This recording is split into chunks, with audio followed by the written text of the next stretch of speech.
Hey everybody, I'm Erin with the RV Repair Club. And I'm Travis. And we are here today to share with you our top 5 Amazon finds that we find that make RV living a little easier. So I want to make sure that if you're watching on the website that you comment down in the red box, not the green one. The green goes to customer service. So comment in the red box. We want to hear from you, hear where you are, where you're watching us from, and if you have found anything that you use in your RV that makes RV living a little easier. So share that with us today. And if you're on Facebook or YouTube, throw some comments out there, ask us questions, and we'd love to hear from you. So quick intro, we're with our Lively Tribe RV renovations, so you can throw out those questions as well, and working with the RV Repair Club, and we're excited to bring with you some of our favorite Amazon finds. Also, there is an ultimate checklist, RV checklist. Down at the bottom, if you click on that, type in your email and it'll send you that RV checklist bundle for free. It is a really good checklist. It's great for beginners, great for those that have been doing it for years that just kind of need like a tip again on, oh yeah, I forgot I should probably be doing that. I read through it and it was really good. So check that out. Hi. You're good at this, man. That was impressive. Throwing it all out there. But let us know where you're from. And we're in Southern California. It's hot. It's sticky. Water conservation tips. Man, the things that burn through the water the fastest, it seems to me, aside from taking a shower, which clearly does, is washing your dishes. So we try and wash them as quickly with as little amount of water as possible. That seems to be the biggest thing that sucks up the water. The downside is we can't have our kids wash dishes. No. You can't even have your kids wash your hands. I know that's like a bad word during this time period. That's not true. That's not true. But they definitely burn through water doing that stuff. But I would say, yeah, washing dishes, if you're very cautious as you wash, or a lot of our friends will use buckets, and they'll kind of recycle the water that they're washing the dishes with. They'll put a little one in the sink, so that all the water goes into there, and then they just kind of recycle that. But when we traveled, man, I think it was really just super short showers. It was like the main thing. Yeah. We only have one kid that struggles with that. Yeah. Bryce likes to take longer showers.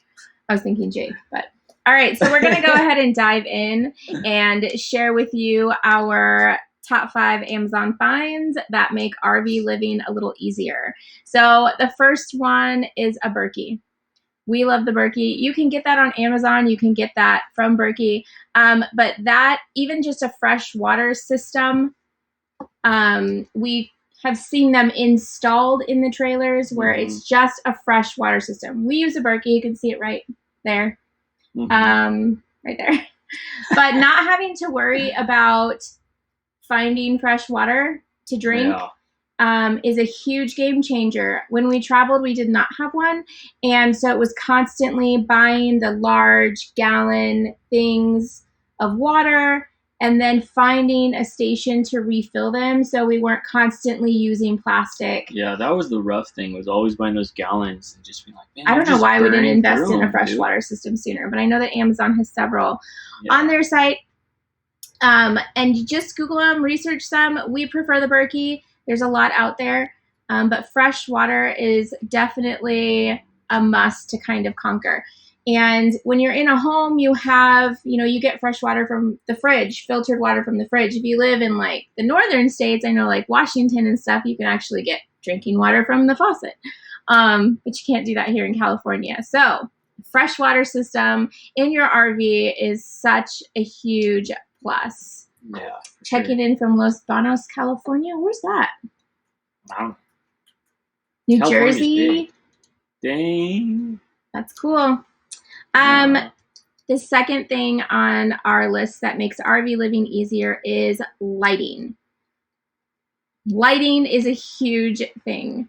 So we have lots of different sources of lighting in here. Rechargeable lighting, lighting on batteries. Push button LEDs, in those closets, those tight spaces. You have the sensor ones that were like the best. Underneath the rig, putting sensor lights, the battery ones, that once you open it, that light turns on if it's dark. That was huge while we were traveling. Getting out and having to go in those when it's dark, and if there's not a light source, that's a huge headache. So that was a huge one that we use all the time.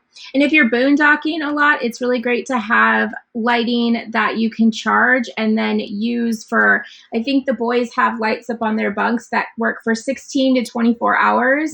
And they'll use them like 3 or 4 hours at night, if that. And so that way they do have lighting that we don't have to worry about. It's not burning the battery. It's not, using electricity. At night, we have one in our room with the baby, and it's just like a tap one, and it's a soft glow, and I don't even have to keep it plugged in. That one's charged up. Another thing would be the twinkle lights that you can pick up on Amazon or Target. And the twinkle lights, we have them in the boys' closet. We have them around the bunks, and it's a super soft glow, battery operated. You can buy rechargeable batteries and put those in there. And so lighting is a huge thing. We've also swapped out all of our lighting in the rig with LED bulbs, and we've got those on Amazon as well. So another great thing. And switching out all of your RV lights to LED lights. That's huge as you're traveling. Didn't I just say that? Did you? Did you say that?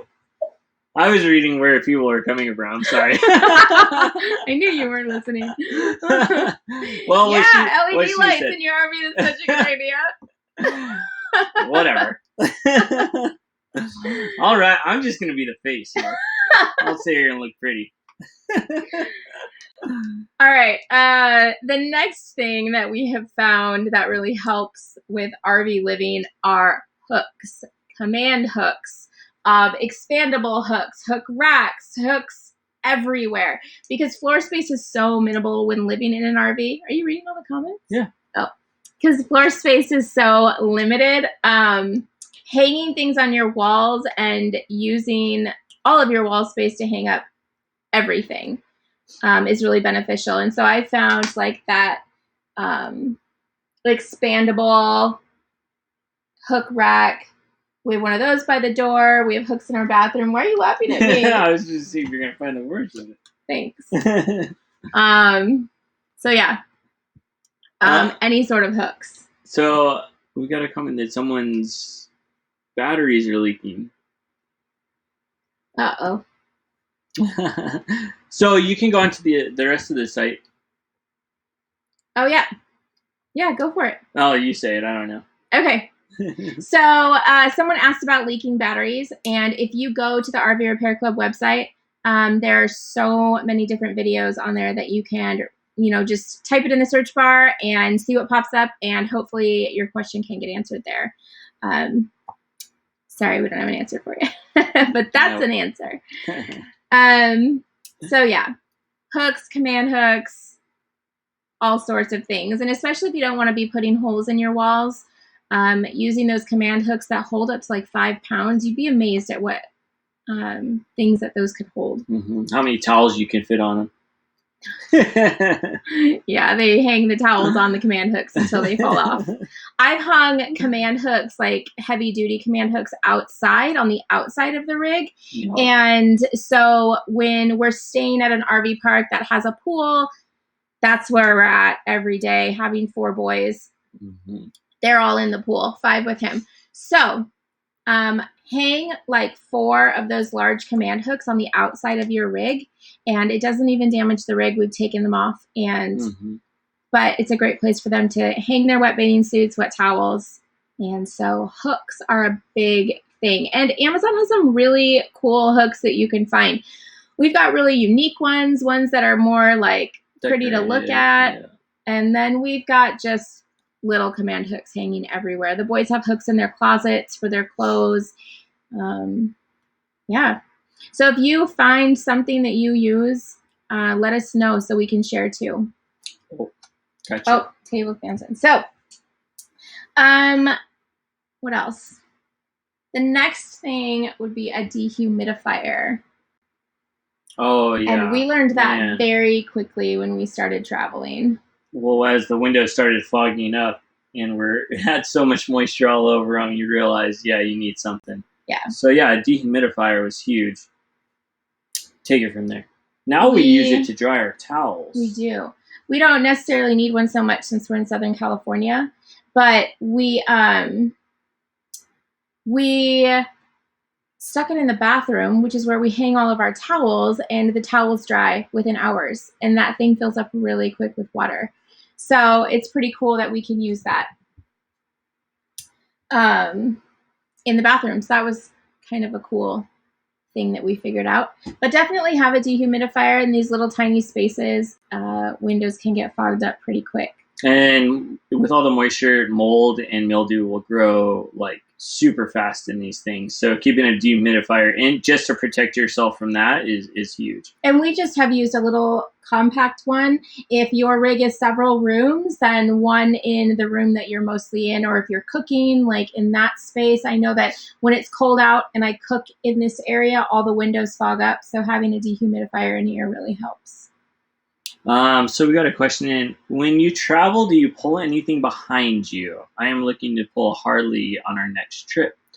So we don't. We've always used just a travel trailer. So the truck travel trailer. And then I know that you can attach, beyond that, but I'm pretty sure you actually have to have a Class A license to do so.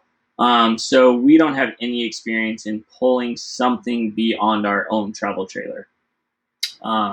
So I can't really help you regarding that, but definitely check to see if you have to have an actual trucker's license before you do that, for sure. Rudy, do you have tips on how to stabilize my fifth wheel trailer stairs? I have we've never even attempted to stabilize them. But one thing I would do if I was looking for that, I would get like a 4x4 or a block of wood that goes under the bottom step. That alone would stabilize the entire thing. And that'd be something easily to put, into your side, under, what the heck is it called? Under the trailer. Side compartment. And that would probably definitely do the job for you right away. We should do that. Our kids stomp up that first step. Yeah. And there are really new nice steps that you can actually purchase to get added on that are fold all the way into your rig and then fold all the way down, but they're completely stable. So if that is an issue, you can look into something like that. Okay, any tricks for making your RV appear larger and more spacious? Paint the walls white. That's the trick. That's the only trick in making it look bigger is use light colors. That's really what it is. And having a lot of different lighting varieties of colors in here. When you walk into the ones that are just brown, it doesn't feel big. It feels claustrophobic. So I think adding, whites and then other colors around it really help. Every time we purchase an RV, it's brown, obviously. And the first thing we do is paint it. And after we paint it and I walk in there when the painting's done, it's an entire new rig. Yeah. It's so light. It's so lit up. Another thing we do is we took out the entire cabinet system that was over behind us in the kitchen, and then it jetted out like into the living space. We took that out, and that opened it up as well. Completely. Those are big projects, but they make a really big difference. Yeah. So that's definitely what you would do with those ones. And then just more spacious, just paying attention to the furniture that you have in your space. We had just had an ottoman right here, and it just took up so much space. And needing to feel more spacious, we took that out. So that helped too. So pay attention to what furniture you're using, what pieces you have in your rig. So, and then the last thing, collapsible dish drainers, collapsible colanders, any sort of collapsible type item that you can have in your kitchen space especially is a game changer. This right back here is our collapsible dish strainer. So when we're done with it, it literally folds into nothing and we can stick it inside of a cabinet.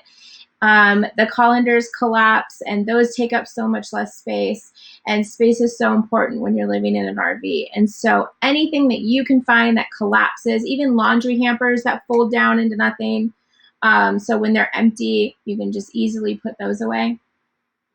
Anything that collapses. So we also asked a few people what they thought their favorite Amazon find was, and a lot of people said the large water bladder. We traveled with some friends that had one, and I was blown away with how well that worked. How many gallons did that hold? I think it was like 60 gallons for that one, but I know they have even bigger ones.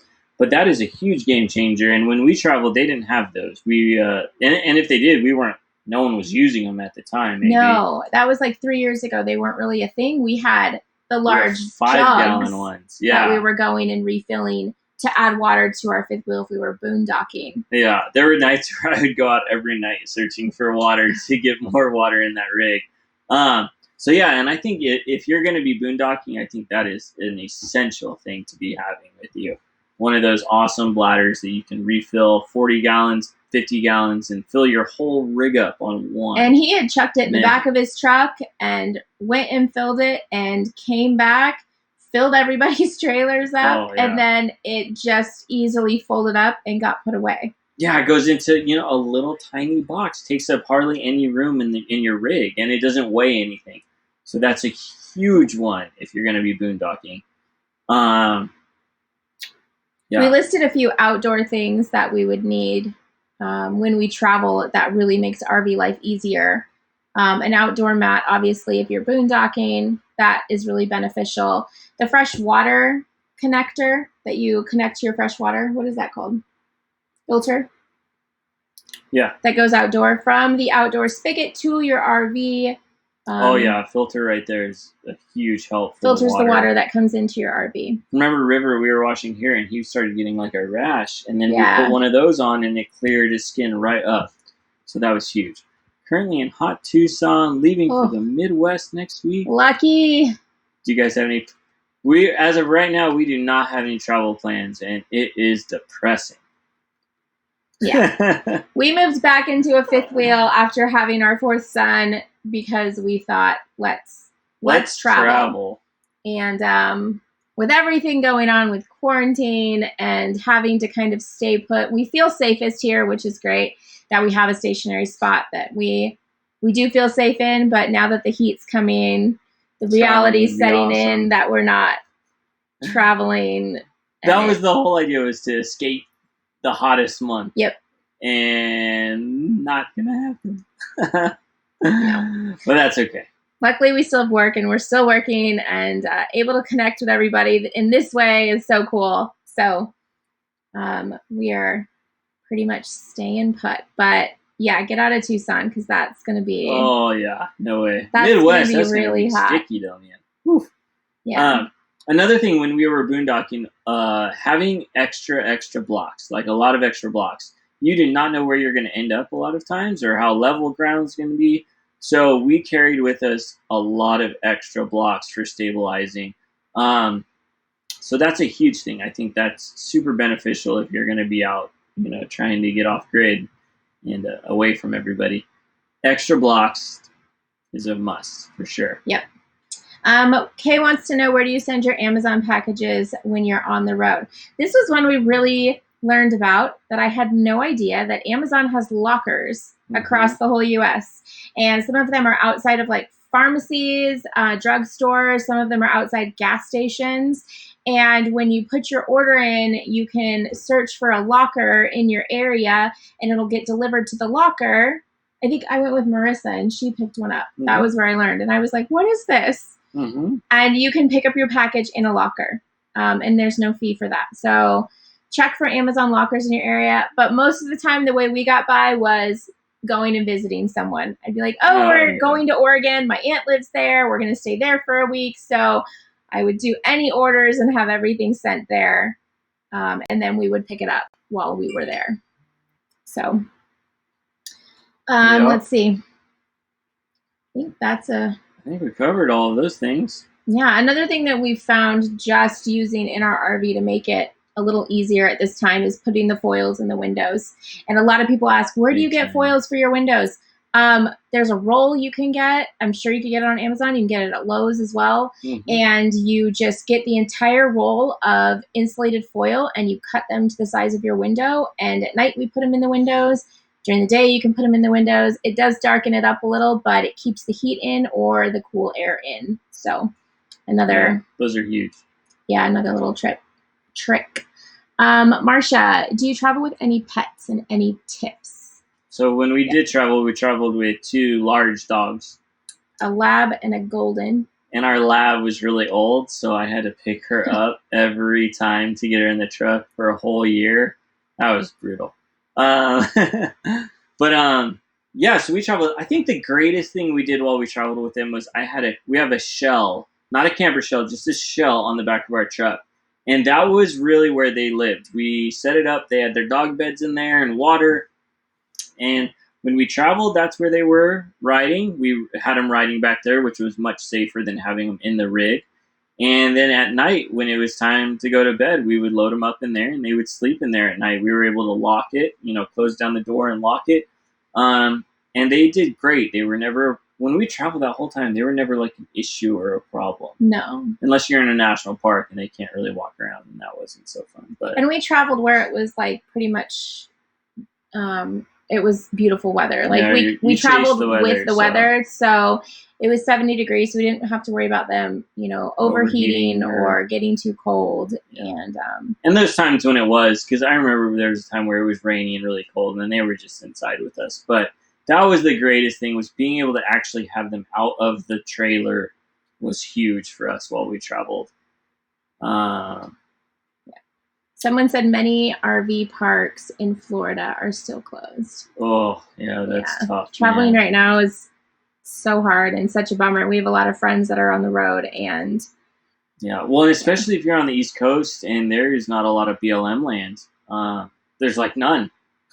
Yeah, we found the further east we got, the less BLM land there was. And BLM land is Bureau of Land Management, and you can park for up to 14 days for no charge in the middle of nowhere. It's the best way to camp, the best way to boondock. Yeah, but the West Coast has a ton of it, the East Coast has none of it. So that'd be the easiest thing. We have a motorhome with 2 cats. We have not traveled with cats. We know friends that have. A lot of friends have cats. Yeah. But we don't even have a cat. They're just indoor cats, and if they let them outside, they put them on a leash. Like some of our friends have really long, extendable leashes that just go from the inside of their RV, and their cat just kind of wanders around the outside of the RV on a leash. Yeah. But we've never had cats. James asked where are some of our favorite BLM spots. Oh my gosh, man. We found them all over the country that we really love. But there's going up towards, which way is Bishop? That? Eastern Oregon. Yeah, Bishop. There's Alabama Hills. If you go up to 395 in California, Alabama Hills is one of the coolest. It is like a mixture of Joshua Tree and the Eastern Sierras. So it is cool. Very, very special. But we stayed in a BLM spot outside of Carlsbad Caverns in New Mexico. That was neat. And the spot itself was nothing special, but where we were parked up on the side of a hill, you can look out onto these oil fields that would light up at night like candles. And that was just such a really neat experience. And we were only like 10 minutes from the park, from Carlsbad Caverns. So for free. So it was awesome. We boondocked outside of Zion, which was amazing. Right outside, so cool. It must have been the west entrance. It opens up into a little desert area, and it is just breathtakingly beautiful. So that's right outside Zion. And then we did Bolivar Flats, which is in Texas, and that is near, what's that? Galveston? Oh, yeah, near Galveston. And we stayed there. I think we had planned just like a week, and I think we were there for 2 weeks. Yeah. It was $10 for unlimited access for the year. Yeah. And just a one-time $10 fee, not $10 a night, just $10, and you park on the beach. And we boondocked there for 2 weeks, and that was really. Unfortunately, that coastline, I don't know that you would want to go in the water. It was pretty. Yeah, we didn't play in the water. And yucky looking.